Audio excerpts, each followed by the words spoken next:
Brendan Schaub had been to his training camp. He goes, I just got back watching Khamzat train. He goes, I've never seen anything like that in my life. He's mopping the floor with like Division I All-Americans, world-class grapplers, jiu-jitsu black belts. He goes, it's nuts. Because they asked me if I wanted to spar with him. I go, Schaub goes, you.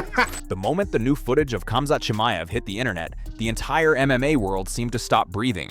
This wasn't just another training clip, it looked like a warning.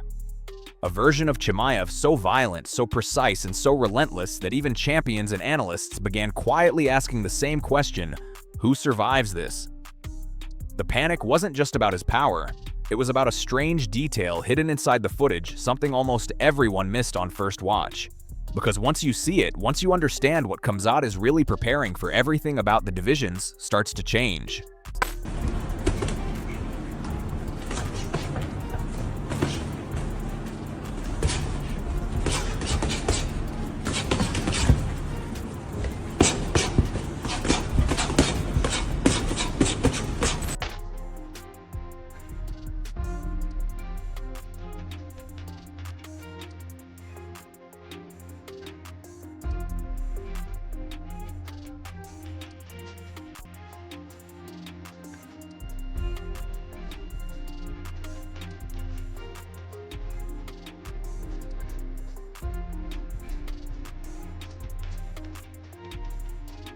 When the footage first leaked, the reaction across the MMA community was instant and unanimous pure panic.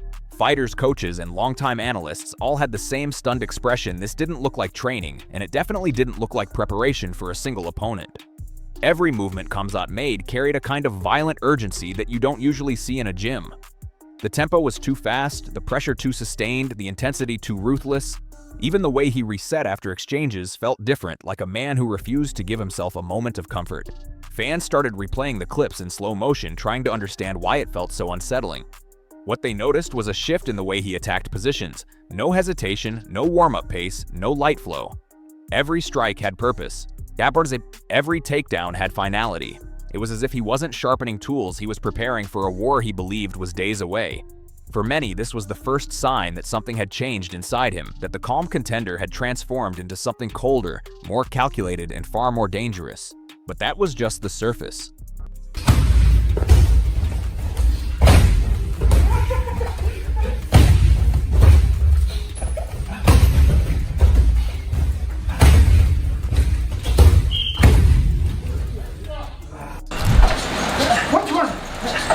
Good, come on. There you go. 117. Yes, go. Come on. Touch 120.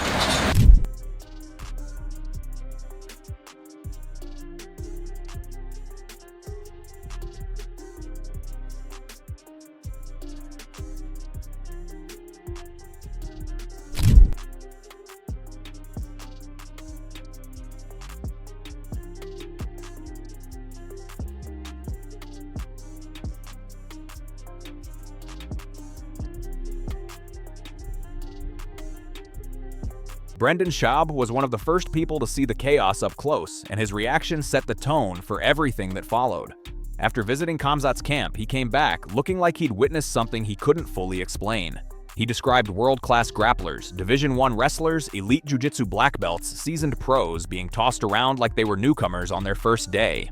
There was no feeling out process, no slow build, no controlled drilling. It was raw attacking violence from the moment Khamzat stepped on the mat. Schaub said he was asked if he wanted to spar, and for a moment he said yes out of habit until he saw what was happening in front of him. The pace was too high, the pressure too suffocating. Khamzat wasn't just dominating, he was overwhelming everyone with a kind of chaotic energy that felt closer to a real fight than a controlled session. Schaub backed out, admitting he didn't want to end up folded into the mat like the others. His description spread fast. This version of Khamzat wasn't normal, wasn't familiar, wasn't anything MMA fans had seen in a training room before. Then the real experts reacted.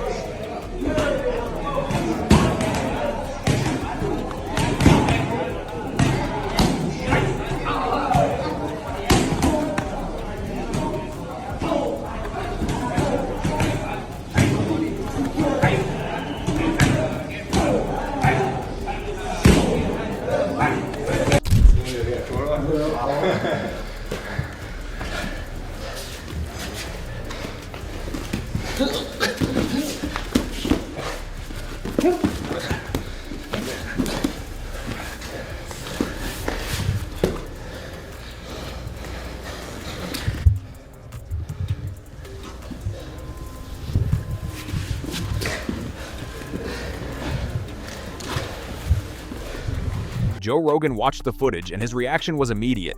This wasn't training, this was a man preparing for something far beyond a scheduled fight. Rogan broke down every detail, the way Khamzat explodes into positions without a second of hesitation, the suffocating pace that never dips, the eerie calm on his face, even as he pushes himself past what most athletes would consider their limit.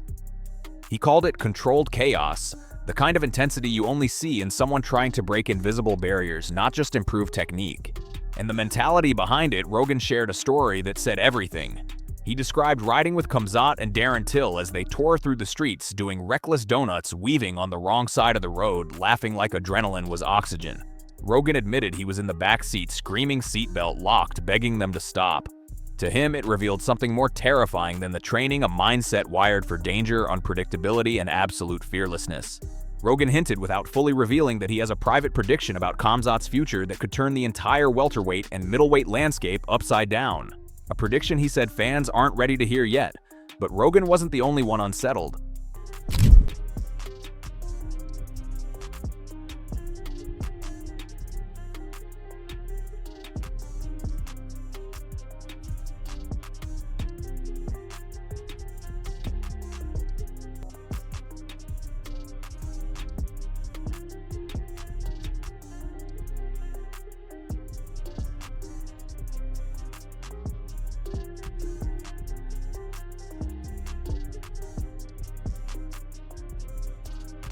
Michael Bisping watched the same footage and immediately recognized something he'd only seen a few times in his entire career, the look fighters have right before they become truly unstoppable.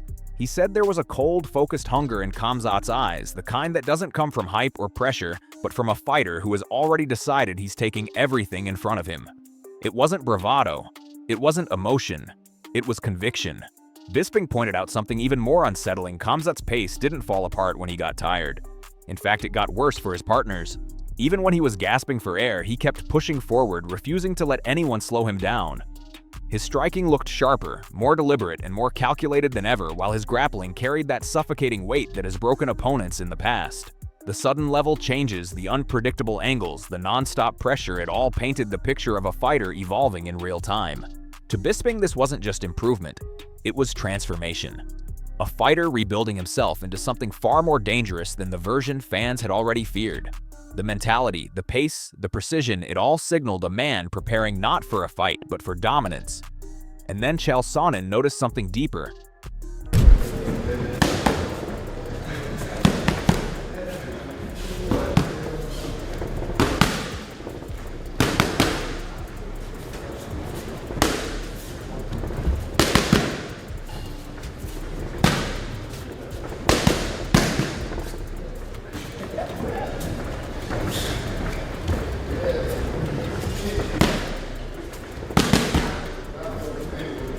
Chael Sonnen watched the same footage and in classic Chael fashion found a way to describe what everyone else was struggling to articulate.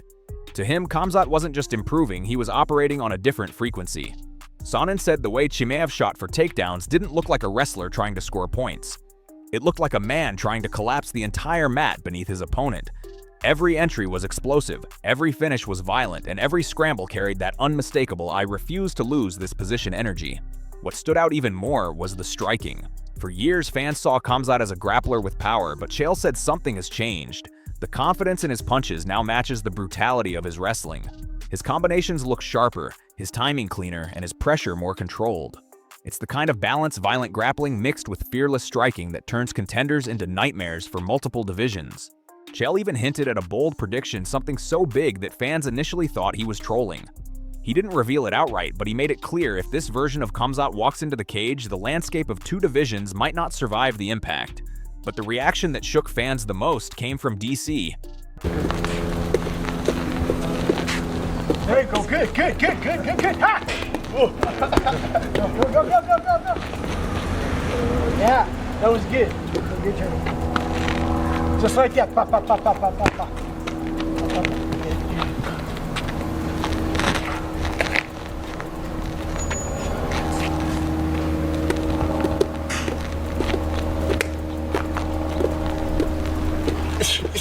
Daniel Cormier's reaction carried a different weight because DC has spent years around the kind of fighters who break divisions and rearrange eras.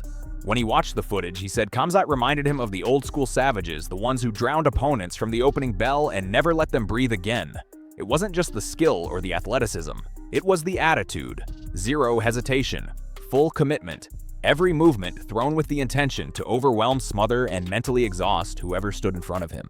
Cormier emphasized that this wasn't a fighter training to win rounds. This was a fighter training to break people. Khamzat wasn't pacing himself, wasn't holding back energy, and wasn't trying to look clean or technical for the cameras. He was building the kind of pressure that destroys game plans and erases confidence. It's the kind of style that forces opponents into mistakes, drains their spirit, and makes them wonder why they stepped into the cage in the first place.